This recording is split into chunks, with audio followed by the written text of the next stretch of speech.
Good morning student. हम लोग practice कर रहे थे कॉमन नेम और आईयूपीएसी की। तो हम लोग ये क्वेश्चन कर रहे हैं कॉमन नेम। आपको लिखने में मैं स्ट्रक्चर बता रहा हूँ। क्वेश्चन समझने के write down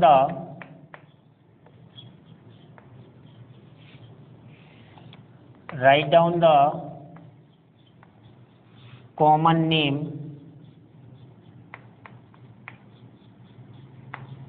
of given compounds.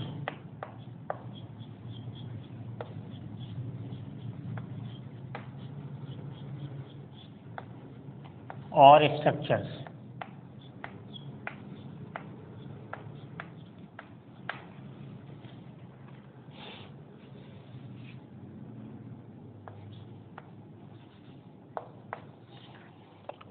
पहला स्ट्रक्चर दिया गया है CH3 whole twice CHCHO।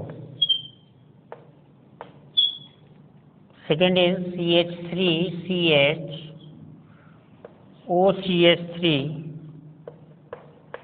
CHO। Third is CH2 double bond CH CHO। Next is CHO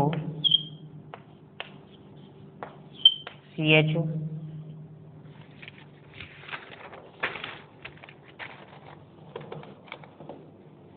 फिर नेक्स्ट आएगा CH3 CH2 CH2 CH2 CHO। Next is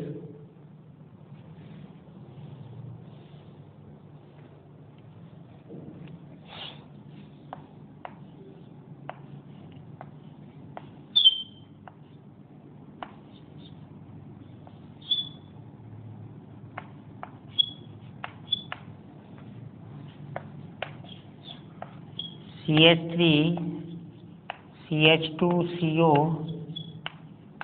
CH2 CH3।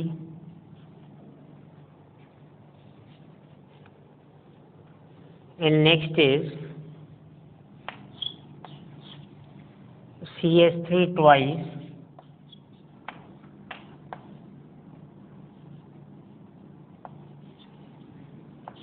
CO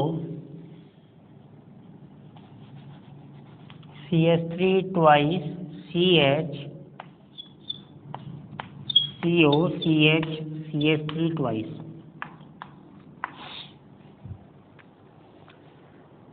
gentleman question को जरा ध्यान से समझ लें कि आपको कॉमन नेम लिखना है।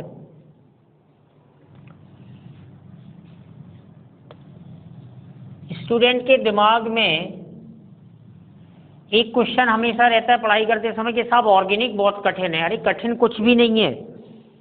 आप एनसीईआरटी की गाइडलाइन फॉलो नहीं करते, आप लाइन टू लाइन पढ़ने की आपकी आदत नहीं है, स्ट्रक्चर बना के आप उनके साथ प्ले नहीं करते, खेलते नहीं हैं, नेमिंग नहीं करते, इसलिए आपको टफ लगता है, कठिन लगता है। ये देखो सारे स्ट्रक्चर एनसीईआरटी के ही हैं। कॉमन नेम हम लिखते जाएंगे बड़ी आसानी से। प्रैक्टिस यदि आप करेंगे, अगर आपने कोई टॉपिक, मैं आपको बोलता हूँ कि यदि आपने कोई टॉपिक आईयूपीएसी हो या कॉमन नेम हो या स्ट्रक्चर हो या आइसोमेरिज्म हो, अगर आप उनकी प्रैक्टिस कर रहे हो तो वो कठिन कैसे रह सकता है? वो तो सॉल्व हो ही जाएगा ना पूरा पार्ट। कॉमन नेम में आपको ध्यान रखना है कि अल्फा बीटा गामा वाला रूल आ जाएगा और कीटोन में ABCD रूल आ जाएगा और एल्काइल ग्रुप का भी ध्यान रखना है। तो आप इधर देखो CH3 होल ट्वाइस CHCHO, ये स्ट्रक्चर कैसे लिखा हुआ है जेंटलमैन? ये ऐसे लिखा हुआ है।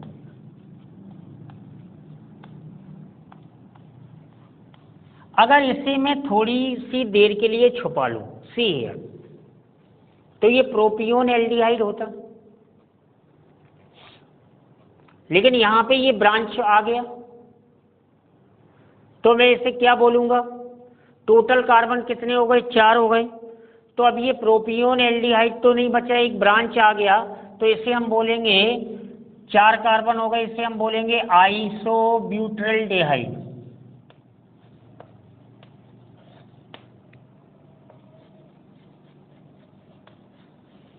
आइसोब्यूटाइलडिहाइड जेंटलमैन, अगर मैं इसको देखूंगा तो ये आइसोब्यूटाइलडिहाइड हो जाएगा। और अगर मैं इसका और भी एक नाम लिखूं तो भी लिख सकता हूं कि ये अल्फा मिथाइल प्रोपियोन एल्डिहाइड हो गया। आप समझे बात को। इधर देखें, ये अल्फा पे आ गया मिथॉक्सी, ये अल्फा कार्बन हो गया, तो ये हो गया अल्फा मिथॉक्सी प्रोपियोन एल्डिहाइड।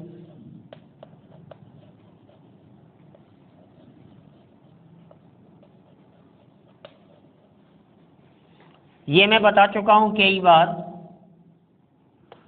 ये एक्रोलीन या एक्रिल्डिहाइड हो जाएगा। ये भी मैंने बताया था लास्ट लेक्चर में, पीथेल्डिहाइड हो जाएगा। ध्यान दें कि अगर यहां पर दोनों कार्बोक्सिलिक ग्रुप आ जाएंगे तो इसको हम पीथेलिक एसिड बोलेंगे। जेंटलमैन, ये 5 कार्बन का एल्डिहाइड है तो वेलेरिल्डिहाइड हो गया।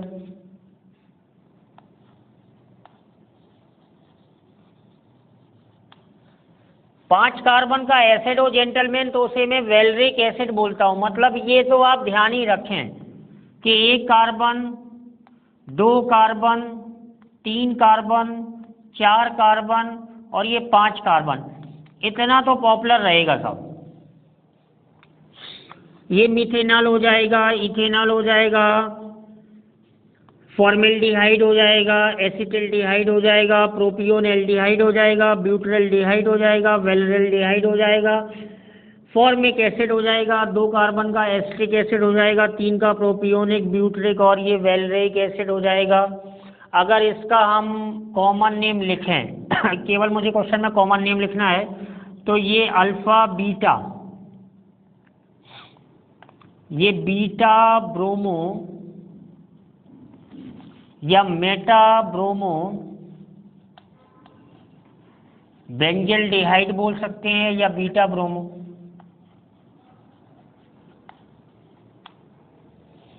इसका यूपीएससी करें तो 1 2 3 4 5,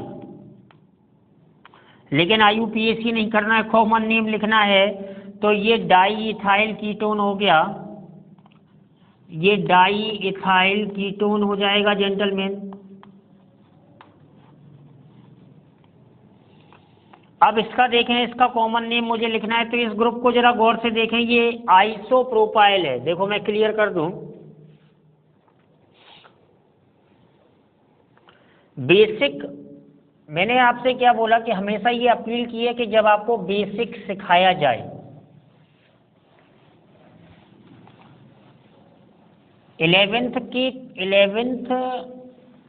के टाइम पीरियड में मैंने आपको एल्काइल ग्रुप के डिफरेंट स्ट्रक्चर्स बनाना सिखाए थे। तो अगर आप बेसिक को ध्यान में दें तो ये कुछ ऐसा लिखा हुआ है gentleman, this one is isopropyl.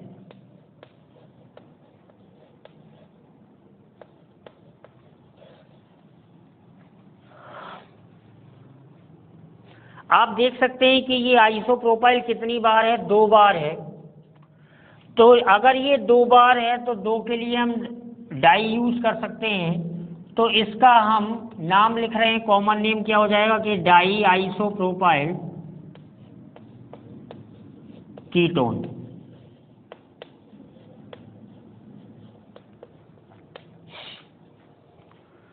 तो कभी भी ध्यान रखें, ऑर्गेनिक केमिस्ट्री पढ़ते समय आईयूपीएसी और कॉमन नेम एक बहुत ही महत्वपूर्ण हिस्सा होता है जिसको आपको कवर करना होता है, क्योंकि बोर्ड लेवल पे या जेईई मेंस या नीट लेवल पे आईयूपीएसी किसी भी कंपाउंड का, किसी भी क्लास का, एमाइन हो, कार्बोक्सिलिक एसिड हो, मिक्सिंग हो, 2-3 ग्रुप की पूछ सकते हैं, फ्री हैं वो आपसे पूछने के लिए। तो इस बात का आपको विशेष ध्यान देना है। एनसीईआरटी में इन टेक्स्ट क्वेश्चन मतलब जो टेक्स्ट के अंदर है, इन टेक्स्ट के अंदर, समझ रहे हैं ना, उसे इन टेक्स्ट क्वेश्चन बोलते हैं। क्वेश्चन आप देखेंगे दिया जाएगा 12.1, आप एनसीईआरटी निकाल के रखें जब ये करें। क्वेश्चन की डिमांड ये है साहब कि राइट डाउन या right the structure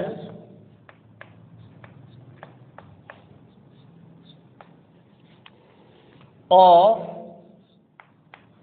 the following compounds.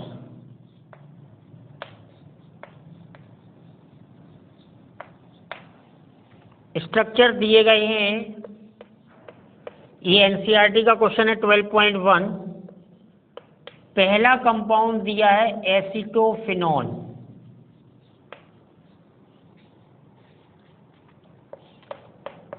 Second दिया गया है बेंजोफिनोन,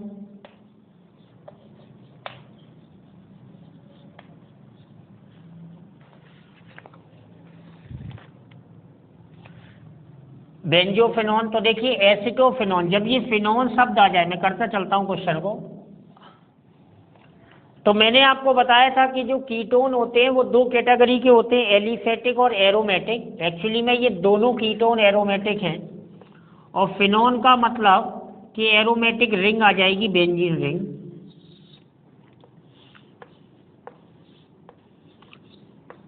इतना ये एसिटोफिनोन का ये स्ट्रक्चर हो जाएगा। और अगर मुझे बेंजोफिनोन बनाना है जेंटलमैन,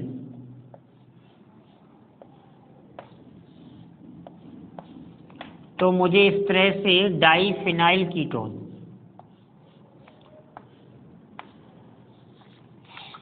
अब इंटेक्स के इस क्वेश्चन में फोकस करने वाली बात यह है कि अगर यहां पर लिखा रहता मिथाइल फिनाइल कीटोन यहां पे, तो भी यही स्ट्रक्चर बनता, और यहां लिखा रहता डाईफिनाइल कीटोन तो भी ये स्ट्रक्चर बनता।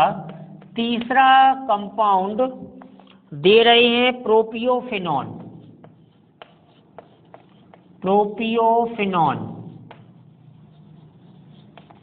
And compound number 4 is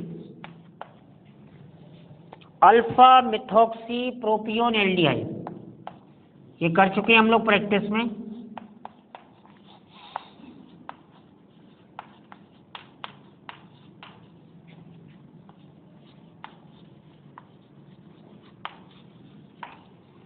alpha methoxy propionaldehyde, देखो प्रोपियोफिनॉन 3 कार्बन का कीटोनिक अरेंजमेंट लगाना पड़ेगा, ये प्रोपियोफिनॉन होगा। Alpha methoxy propionaldehyde, alpha methoxy, तो ये अल्फा कार्बन पे मुझे मिथॉक्सी लगाना पड़ेगा gentleman, this one is alpha carbon. ये स्ट्रक्चर मैं बता चुका हूं। इंडेक्स के इसी क्वेश्चन में स्ट्रक्चर नंबर 5 दिया था 3 हाइड्रोक्सी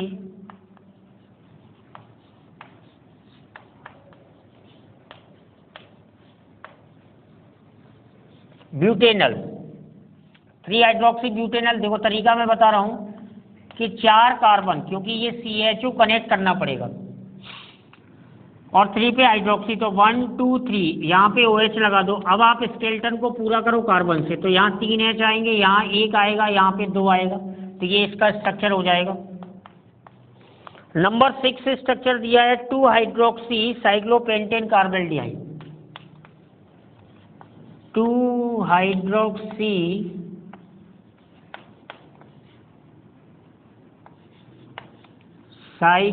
साइक्लोपेंटेन कार्बल्डिहाइड।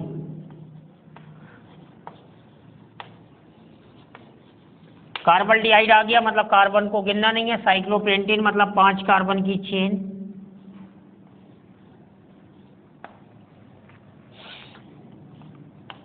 ये साइक्लोपेंटेन कार्बल्डिहाइड हो गया। 2 हाइड्रोक्सी मतलब यहाँ OH लगाना पड़ेगा।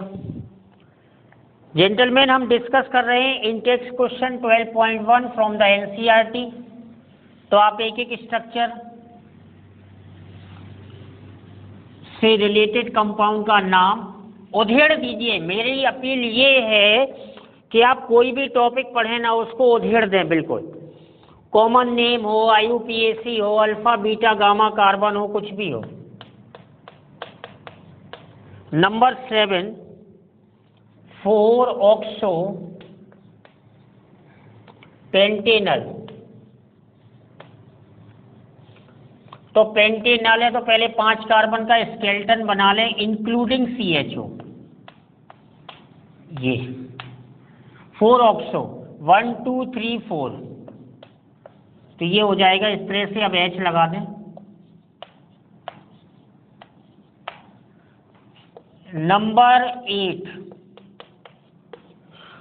नंबर 8 स्ट्रक्चर दिया है डाई सेकेंडरी ब्यूटाइल कीटोन।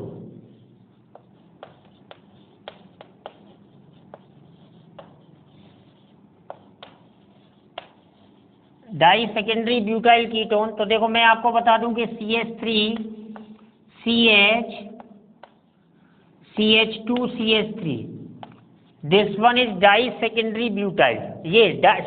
ये सेकेंडरी ब्यूटाइल है। ऐसा मुझे 2 बार अरेंजमेंट करना है। तो देखो मैं इसको कैसे लिख सकता हूं।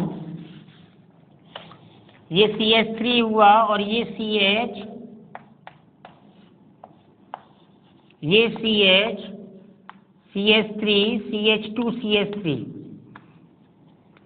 और ये CH3 CH2। This one is di secondary butyl ketone. Last आता है 4-फ्लोरो नंबर 9।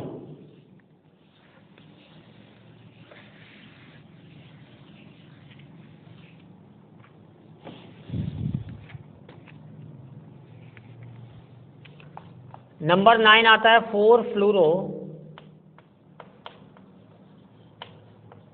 एसिटोफिनोन। 4-फ्लोरो एसिटोफिनोन। तो एसिटोफिनोन हम लोगों ने डिस्कस किया था। ये बेंजीन और इस पर ये एसिटल ग्रुप, ये फिनोन हुआ एसिटोफिनोन और 4-फ्लोरो। तो जेंटलमैन ये हम लोगों ने डिस्कस किया है। क्वेश्चन नंबर 12.1 इंटेक्स क्वेश्चन, ये NCERT का प्योर क्वेश्चन है। पूरा आप चेक कर लेना। सारे स्ट्रक्चर्स कंपाउंड के मैंने आपके सामने बना दिए हैं। आई थिंक ये पोर्शन हम लोगों ने अभी तक जो भी सीखा है उसमें इंट्रोडक्शन सहित IUPAC और कॉमन नेम कंप्लीट हो चुका है। हम लोग अगले लेक्चर में स्ट्रक्चर ऑफ कार्बोनिल ग्रुप की बात करेंगे, नेचर ऑफ कार्बोनिल ग्रुप की बात करेंगे, बॉन्डिंग की बात करेंगे कार्बोनिल ग्रुप की। लेकिन आपसे मेरी फिर से ये अपील है कि आप NCERT में जब इस चैप्टर की शुरुआत कर रहे हो या किसी भी चैप्टर की शुरुआत कर रहे हो, अगर आपको दोनों अच्छे करने हैं, बोर्ड हो चाहे JEE नीट हो, please go to line in NCERT and solve all the questions. वो क्वेश्चंस चाहे सॉल्व हो या अनसॉल्व हो, आपको कोई डाउट हो तो हम डिस्कस करेंगे, पूछो आप हमसे। इंटेक्स क्वेश्चन हो चाहे कोई भी क्वेश्चन हो, आप A to Z पूरा सॉल्व करिएगा। फिर देखिए, फिर आप मुझे बताइएगा। आप कहेंगे कि नहीं सर अब ऑर्गेनिक में मुझे कोई प्रॉब्लम नहीं है, ऑर्गेनिक बहुत ही आसान सा है कंटेंट, आप आराम से करें, उसको प्रैक्टिस करें।